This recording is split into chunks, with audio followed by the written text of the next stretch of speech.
नमस्कार, क्रिकेट की बात में आपका स्वागत है। आपके साथ मैं हूं मीनाक्षी जोशी। आपके हमारे सबके पसंदीदा महेंद्र सिंह धोनी का वनवास खत्म हो चुका है। जी हां, आज की हमारी ये खास रिपोर्ट इसी पर होगी। हमारे साथ चर्चा के लिए मौजूद रहेंगे क्रिकेट एक्सपर्ट यशपाल शर्मा जी। बहुत बहुत स्वागत है आपका यशपाल जी।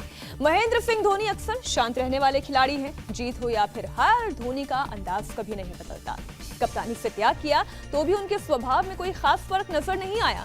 लेकिन एक खबर सुनकर धोनी भी अपनी खुशी को छिपा नहीं पाए, क्योंकि धोनी फिर से कप्तान बनने वाले हैं। सीटी बजाओ, धोनी फिर बनेंगे कप्तान। माही का वनवास हुआ खत्म। धोनी के अच्छे दिन आने वाले हैं। चेन्नई सुपर किंग्स पर लगा बैन आधिकारिक रूप से खत्म हो गया है। एक बार फिर से चेन्नई की आईपीएल में वापसी हो सकती है। आपको बता दें कि आईपीएल सीजन 11 में सारे खिलाड़ियों की फिर से नीलामी होगी। नए सिरे से टीमें तैयार होंगी। Chennai super Kings cricket limited की तरफ से बयान में कहा गया, प्रतिबंध आधिकारिक रूप से खत्म हो गया। यह अच्छा है कि हम वापस आ गए हैं। जहां तक संभव होगा हम अपने उन्हीं खिलाड़ियों और सहयोगी स्टाफ को बरकरार रखने की कोशिश करेंगे। अगर खिलाड़ियों को रिटेन करने का विकल्प होता है तो धोनी निश्चित रूप से होते। पिछले साल अच्छी टीम होने के बावजूद नतीजा अच्छा नहीं रहा था। पिछले साल हम नाकाम रहे थे, जबकि हम अच्छा कर सकते थे। धोनी की कप्तानी में पुणे को 14 में से सिर्फ 5 मैच में जीत मिली। सीजन 9 में पुणे 7वें पायदान पर रही। Just trying to stay as clear as possible, and I guess if someone really sees something out in the field or something like that, then they're welcome to come up and say what they think. But it's difficult sometimes when there's so many opinions flying around. नतीजा, Pune final तक पहुंची और महज 1 run से ताज गंवाना पड़ा। तो अच्छे दिन आने वाले हैं, क्योंकि धोनी कप्तानी करने वाले हैं। और हो भी क्यों ना यशपाल जी, धोनी एक ऐसे कप्तान हैं जिनको ना सिर्फ भारतीय जितने भी भूतपूर्व कैप्टन्स रहे हैं या विदेशी कैप्टन्स रहे हैं, हर किसी की प्रशंसा मिली है। उनकी कप्तानी की ऐसी तारीफ हुई है कि सचिन ने यह तक कहा था कि वो अब तक जितने कप्तानों के अंडर खेले हैं उसमें से धोनी बेस्ट है। बिल्कुल, देश में नहीं विदेशों में भी अगर आप देखें तो जो दूसरे कप्तान हैं वो दाद देते हैं कि धोनी की जो सोच है वो उसका उनके पास तोड़ नहीं है। और वो अगर आप कुल मिलाकर देखें तो बहुत कामयाब कप्तान रहे हैं और सफल कप्तान रहे हैं। मुझे लगता है ये घर वापसी हुई है महेंद्र सिंह धोनी की, तो ये एक बहुत बड़ा कारनामा किया है। और जिस तरह की उनको दरकिनार कर दिया गया था उनकी कप्तानी को लेकर, तो मुझे लगता है कि सही मौके पर घर वापसी होगी महेंद्र सिंह धोनी की। बिल्कुल, इस बार महेंद्र सिंह धोनी का अंदाज भी कुछ अलग लग रहा है, क्योंकि इस बार उन्होंने अपनी खुशी जाहिर की है। थला लिखी हुई उनकी वो टी-शर्ट आपने देखी, वो तस्वीर भी आपने देखी। क्रिकेट का ऐसा कोई भी फॉर्मेट या लीग नहीं है जो धोनी के कसीदे पढ़ता ना दिखे। आईपीएल के इतिहास में धोनी जैसा कप्तान आज तक देखने को नहीं मिला है। देखिए धोनी और आईपीएल का सुनहरा इतिहास। साल 2010 में पहली बार धोनी ने चेन्नई सुपर किंग्स को चैंपियन बनाया। साल 2011 में लगातार दूसरी बार धोनी की कप्तानी में चेन्नई की टीम चैंपियन बनी। 2010 और 2014 में धोनी ने चेन्नई को चैंपियंस लीग का चैंपियन बनाया। आईपीएल में 4 बार धोनी की कप्तानी में चेन्नई की टीम उप विजेता बनी। पहले चेन्नई और फिर पुणे के लिए कप्तानी करने वाले धोनी के खाते में सबसे ज्यादा 83 मैचों में जीत दर्ज है। कप्तानी करते हुए उन्हें 58.45% मैचों में जीत। तो महेंद्र सिंह धोनी का इंतजार इस वक्त कप्तान के तौर पर हर प्रेमी कर रहा होगा, जो भी क्रिकेट को प्यार करता होगा। यशपाल जी, और महेंद्र सिंह धोनी के बारे में क्या कहा जाए? चाहे आईपीएल का कोई भी सीजन रहा हो, महेंद्र सिंह धोनी को हर कोई अपनी टीम में चाहता था, चाहे वो शाहरुख खान हो, प्रीति जिंटा हो, उनकी टीम हो। क्या कहा जाए उनके बारे में? मुझे लगता है पुणे ने सही तरीके से इस्तेमाल नहीं किया।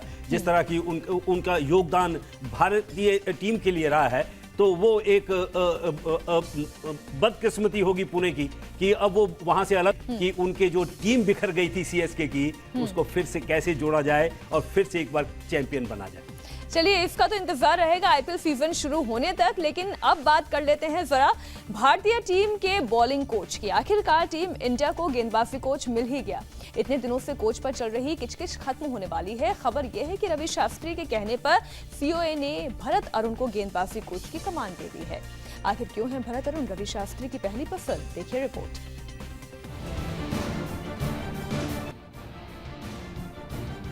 हेड कोच के पसंदीदा बॉलिंग कोच।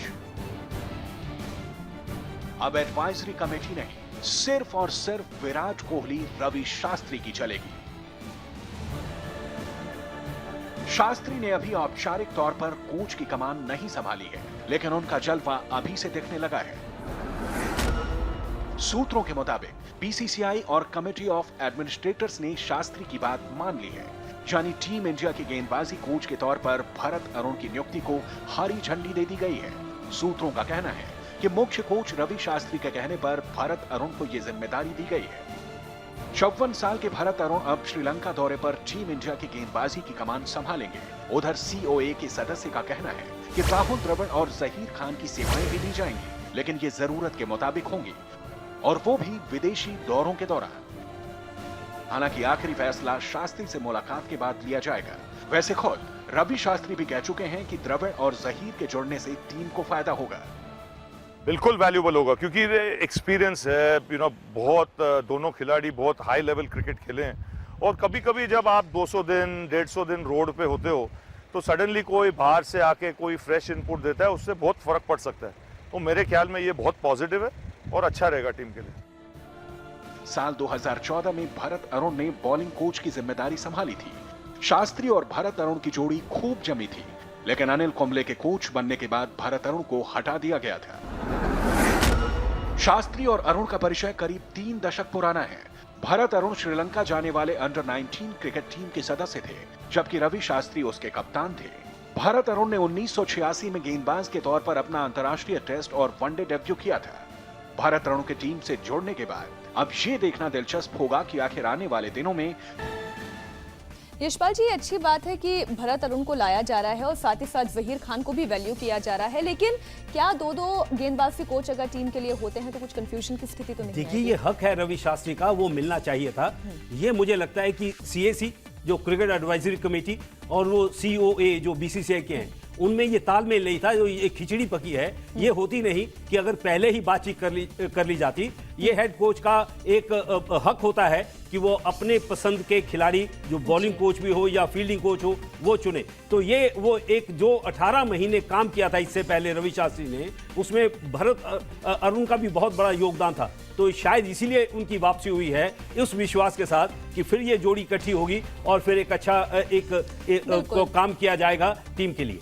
बिल्कुल, वो जोड़ी भी हिट रही थी, उम्मीद यही है कि अब भी हिट रहेंगे। अब बात वर्ल्ड कप की।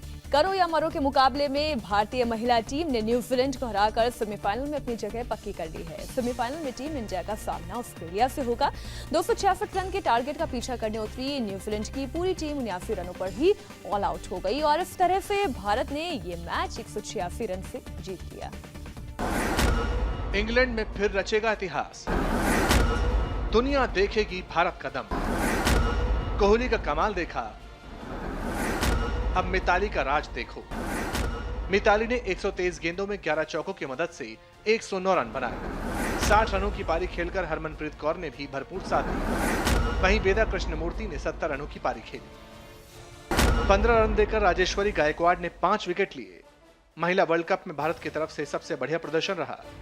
इससे पहले एकताबिश ने 18 रन देकर पाकिस्तान के 5 खिलाड़ियों को आउट किया था। सेमीफाइनल में भारत का मुकाबला ऑस्ट्रेलिया से है। 20 जुलाई को डर्बी में मुकाबला खेला जाएगा। वहीं पहला सेमीफाइनल साउथ अफ्रीका और इंग्लैंड के बीच है। भारतीय टीम चौथी बार वर्ल्ड कप सेमीफाइनल का मुकाबला खेलेगी।